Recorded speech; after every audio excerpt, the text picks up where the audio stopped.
प्रिय विद्यार्थियों, अपठित गद्यांश को हल करने का तरीका आपने पिछले कक्षाओं में सीखा है। अब हम आपके पाठ्यक्रम संचयन नामक पुस्तक से ये हरिहर काका नामक पाठ से एक गद्यांश ले लिया है। गद्यांश पढ़ेंगे। हरिहर काका के यहाँ से मैं अभी अभी लौटा हूँ। कल भी उनके यहाँ गया था, लेकिन ना तो वह कल ही कुछ कह सके और ना आज ही। दोनों दिन उनके पास मैं देर तक बैठा रहा, लेकिन उन्होंने कोई बातचीत नहीं की।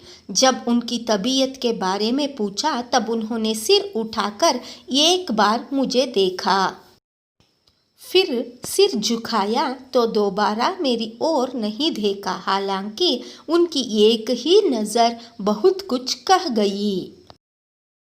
जिन यंत्रणाओं के बीच वह घिरे थे और जिस मनस्थिति में जी रहे थे, उसमें आंखें ही बहुत कुछ कह देती है। मुंह खोलने की ज़रूरत नहीं पड़ती। हरिहर काका की ज़िंदगी से मैं बहुत गहरे में जुड़ा हूँ। अपने गांव में जिन चंद लोगों को मैं सम्मान देता हूँ, उनमें हरिहर काका भी एक है।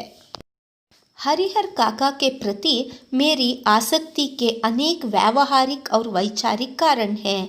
उनमें प्रमुख कारण दो हैं।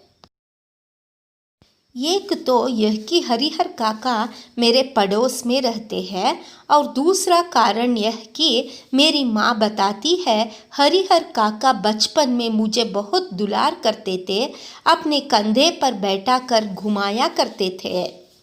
एक पिता अपने बच्चे को जितना प्यार करता है, उससे कहीं ज़्यादा प्यार हरिहर काका मुझे करते थे। और जब मैं सयाना हुआ तब मेरी पहली दोस्ती हरिहर काका के साथ ही हुई। हरिहर काका ने भी जैसे मुझसे दोस्ती के लिए ही इतनी उम्र तक प्रतीक्षा की थी। माँ बताती है कि मुझसे पहले गांव में किसी अन्य से उनकी इतनी गहरी दोस्ती नहीं हुई थी। वह मुझसे कुछ भी नहीं छिपाते थे, खूब खुलकर बातें करते थे, लेकिन फिलहाल मुझसे भी कुछ कहना उन्होंने बंद कर दिया है।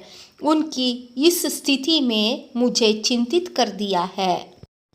जैसे कोई नाव बीच मझधार में फंसी हो और उस पर सवार लोग चिल्लाकर भी अपनी रक्षा ना कर सकते हो, क्योंकि उनकी चिल्लाहट दूर तक फैले सागर के बीच उठती गिरती लहरों में विलीन हो जाने के अतिरिक्त कर ही क्या सकती है। मौन होकर जल समाधि लेने के अतिरिक्त कोई दूसरा विकल्प नहीं, लेकिन मन इसे मानने को कतई तैयार नहीं। जीने की लालसा की वजह से बेचैनी और छटपटाहट बढ़ गई हो। कुछ ऐसी ही स्थिति के बीच हरिहर काका घिर गए हैं। विद्यार्थियों, इस गद्यांश से संबंधित प्रश्न असाइनमेंट में दिया गया है। उन प्रश्नों के उत्तर लिखकर तैयार करो।